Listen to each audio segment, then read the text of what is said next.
রাজনীতিতে একটা গুরুত্বপূর্ণ টার্ম আছে যাকে বলা হয় পলিটিক্যাল রিঅ্যালাইনমেন্ট। এর সহজ অর্থ হলো যখন একটি দেশের দীর্ঘদিনের রাজনৈতিক আনুগত্যের ধারা ভেঙে যায় এবং ভোটার বা তৃণমূলের কর্মীরা তাদের পুরনো ঘর ছেড়ে নতুন কোনো শক্তির দিকে ধাবিত হয়।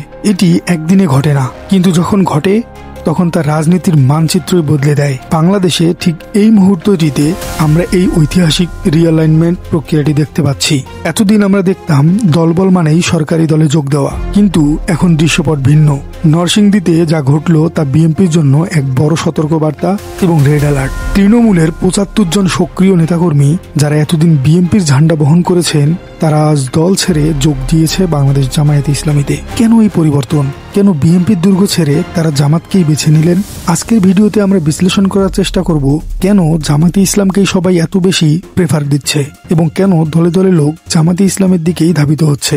এই ঘটনাটি ঘটেছে শনিবার অর্থাৎ ৬ ডিসেম্বর নরসিংদী সদর উপজেলার হাজিপুর ইউনিয়নে। দৃশ্যত এটি একটি স্থানীয় ঘটনা মনে হতে পারে, কিন্তু এর রাজনৈতিক গভীরতা অনেক বেশি। বাদুয়াচর বাজার সংলগ্ন মাঠে আয়োজিত এক আড়ম্বরপূর্ণ অনুষ্ঠানে হাজিপুর ইউনিয়ন বিএনপির বিভিন্ন পর্যায়ের ৭৫ জন নেতাকর্মী আনুষ্ঠানিকভাবে জামাতে ইসলামে যোগ দেন। তাদের হাতে ফুল দিয়ে বরণ করে নেন নরসিংদী সদর ১ আসনের জামাতের মনোনীত প্রার্থী মোহাম্মদ ইব্রাহিম ভূঁইয়া। একটু লক্ষ্য করুন, এখানে কেবল সাধারণ সমর্থক নয়, বরং স্থানীয় পর্যায়ের ওপিনিয়ন লিডার বা জনমত গঠনকারীরা দল বদল করছেন। ইউনিয়ন জামাতের আমির মোহাম্মদ আশকর আলীর সভাপতিত্বে এই অনুষ্ঠানটি অনেক শৃঙ্খলা এবং হৃদ্যতার সাথে হতে দেখা গেছে।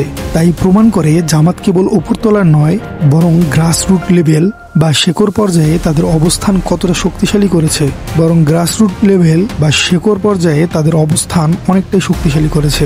এখন প্রশ্ন হলো, বিএনপির মতো একটি বড় দল ছেড়ে কেন সবাই জামাতে ইসলামীতে আসছেন? এটা বুঝতে হলে আমাদেরকে বুঝতে হবে অর্গানাইজেশনাল সলিডিটি। ৫ আগস্টের পর দেশের মানুষ এবং রাজনৈতিক কর্মীরা দেখছে কার পায়ের নিচের মাটি কতটা শক্ত। বিএনপির মধ্যে সেখানে মনোনয়ন বা নেতৃত্ব নিয়ে কিছু অস্পষ্টতা বা ইন্টারনাল কনফ্লিক্ট দেখা যাচ্ছে। সেখানে জামাতে ইসলামী দেখাচ্ছে ইস্পাত কঠিন ঐক্য। জামাতের এই সুশৃঙ্খল কাঠামো, তাদের সততা এবং ৫ আগস্টের বিপ্লবে তাদের নির্ভীক ভূমিকা তৃণমূলের কর্মীদের চুম্বকের মতো আকর্ষণ করছে। কর্মীরা বুঝতে পারছে আগামীর বাংলাদেশ গড়তে হলে একটি ভিশনারি লিডারশিপ প্রয়োজন, যা তারা শুধুমাত্র জামাতের মধ্যেই খুঁজে পাচ্ছে।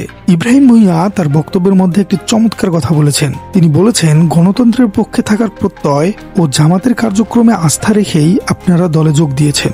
অর্থাৎ এটি কেবল দলবল নয়, এটি হলো আস্থার স্থানান্তর, অর্থাৎ শিফট অফ ট্রাস্ট। এই যোগদানের মাধ্যমে জামাতে ইসলামী তাদের সফট পাওয়ারের এক দুর্দান্ত প্রদর্শনী দেখালো। একসময় বিরোধী দলেরা প্রচার করত যে জামাতে ইসলামী রক্ষণশীল বা এক্সক্লুসিভ দল, কিন্তু নরসিংদীর এই ঘটনা প্রমাণ করে যে জামাত এখন মাস পিপল ওরিয়েন্টেড পার্টি বা গণমানুষের দলে পরিণত হয়ে গেছে।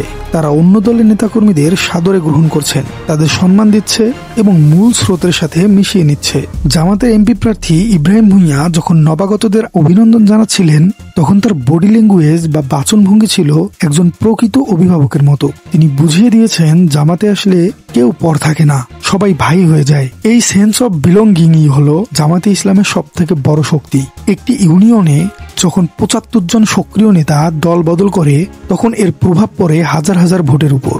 কারণ এই ৭৫ জন নেতার প্রত্যেকের নিজস্ব পরিবার, আত্মীয় স্বজন এবং অনুসারী রয়েছে। একে বলা হয় মাল্টিপ্লায়ার ইফেক্ট। নরসিংদীর এই চিত্র যদি সারা বাংলাদেশের ৬৪টি জেলায় ছড়িয়ে পড়ে, তবে বিএনপির জন্য তা হবে এক বড় বিপর্যয়। অন্যদিকে জামাত যেভাবে প্রতিটি আসনে তাদের প্রার্থী ঠিক করে মাঠ গোছাচ্ছে, তবে আগামী নির্বাচনে তাদের যে একক সংখ্যাগরিষ্ঠতা বা ল্যান্ডস্লাইড ভিক্টোরির দিকে এগোচ্ছে, তা অস্বীকার করার মতো কোনো উপায় নেই। প্রিয় দর্শক, আজকের এই ঘটনা আমাদের চোখে আঙ্গুল দিয়ে দেখিয়ে দিচ্ছে বাংলাদেশের রাজনীতির সূর্য এখন কোন দিকে উঠছে। যারা এতদিন জামাতকে সাইডলাইন করতে চেয়েছিল, আজ তারাই জামাতে ইসলামের পতাকা তলে আশ্রয় খুঁজছে। এটি প্রমাণ করে সত্য ও আদর্শের রাজনীতি কখনো হারে না। দর্শক, আপনার কি মনে হয় জামাত কি আগামী নির্বাচনে ক্ষমতায় আসবে? আপনার মূল্যবান কমেন্টটি জানিয়ে দিন আমাদের কমেন্ট বক্সে, এবং এই চ্যানেল নতুন হলে আমাদের চ্যানেলটি সাবস্ক্রাইব করে দিন।